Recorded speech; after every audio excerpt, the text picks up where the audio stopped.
मैं हूं निकिता और हम रोज भगवत गीता का एक श्लोक पढ़ रहे हैं और बहुत अच्छे से समझ रहे हैं। तो आज हम पढ़ेंगे भगवत गीता अध्याय 1 श्लोक 28 से लेकर 30 तक। तो अब इन श्लोकों में अर्जुन का विषाद बताया गया है। अब यहीं से शुरू होता है अर्जुन का विषाद, उसका दुख। तो यह अब तक जो हमने पढ़ा वो पूरा भगवत गीता का स्टेज सेट था कि कौन क्या कर रहा है, वहाँ पर कैसा माहौल है, कौन किसके पक्ष में है, कौन किसके विपक्ष में है, कौन क्या कह रहा है, ये सब हमने अब तक पढ़ा।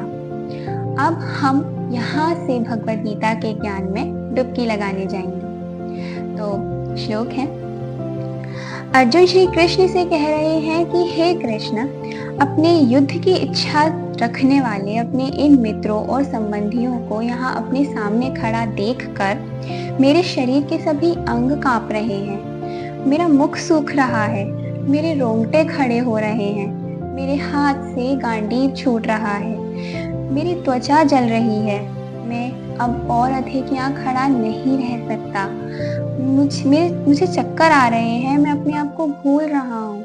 यहाँ पर अर्जुन की कितनी दयनीय स्थिति बताई गई है।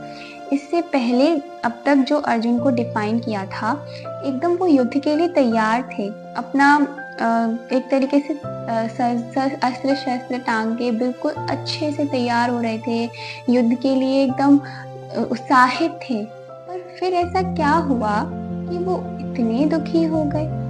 कारण है यहाँ पर इन श्लोकों से ये बताया है कि अर्जुन कितना आसक्त था अपने परिवार वालों के प्रति, संसार के प्रति, उसे कितना मोह था।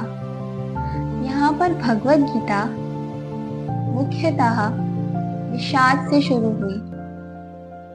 क्यों? खुशी से भी शुरू हो सकती थी, ऐसा भी तो हो सकता था कि ये तब शुरू होती जब बहुत उत्साह होता अर्जुन को, या वो नाच रहा होता, उसको बहुत खुशी होती। उसके विषाद से ही क्यों शुरू हुई भगवत गीता? शायद इसलिए क्योंकि दुख ही वो कारण है जो हमें जोड़ता है भगवान से। सोचो ना, आखिरी बार कब तुमने याद किया था भगवान को? शायद तब जब तुम बहुत दुखी हो, या जब तुम अपने आप को बहुत हारा हुआ महसूस करो, तुम्हें लग रहा है मैं कुछ नहीं कर सकता, तभी तुम गए थे भगवान के पास उनसे कहने कि भगवान, मैं बहुत हार चुका हूँ, अब तुम ही मुझे संभालो, एक्सेट्रा एक्सेट्रा। तो इसी वजह से यहाँ पर विषाद से शुरू किया गया है, क्योंकि दुख ही वो कारण है जो हमें भगवान से जोड़ता है। अब यहाँ अर्जुन को कुछ भी गलत या सही नहीं दिख रहा, जो कुछ भी उसको दिख रहा है वो यही दिख रहा है कि यहाँ पर सब खड़े हैं, वो मेरे मित्र हैं या संबंधी हैं, वो मेरे ही लोग हैं और मैं उन्हें नहीं मार सकता। उसे अपना कर्तव्य नहीं दिख रहा, उसे अपनी आत्मा की पुकार नहीं दिख रही, उसके ऊपर पूरी तरीके से मोह का पर्दा छा चुका है और अब वो पूरी तरह भावनाओं के वश हो चुका है। और यहीं से शुरू होती है हमारी भगवत गीता। आगे उसका और भी विषाद बताया जाएगा, वो अपनी हर एक बात को स्पेसिफाई करेगा, पर यही भगवत गीता का फाउंडेशन रखता है। ये था आज का श्लोक। मिलते हैं अगले श्लोक में।